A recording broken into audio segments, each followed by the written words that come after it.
The Supreme Court today heard the street dogs matter, which had been taken up by suo motu regarding the unfortunate incident of the death of a child. Today, the Supreme Court passed orders regarding the entire street dog population of Delhi, Ghaziabad, Gurgaon and Noida, stating that all of these dogs residing on the streets must be confined in pounds. Authorities have to create pounds and put these dogs there.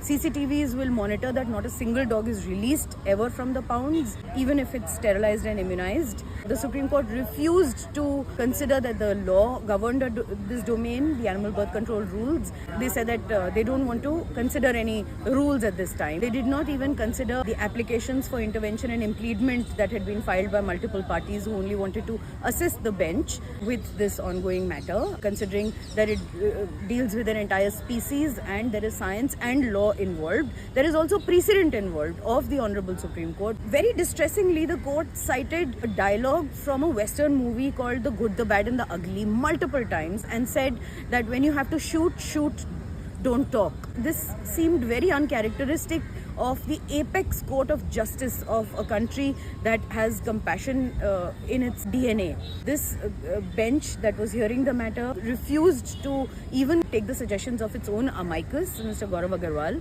who said that some dogs could be adopted. They said, no, we will not consider adoption as a solution. Also, this disregarded the fact that was placed on record that not a single rabies human death has happened in Delhi.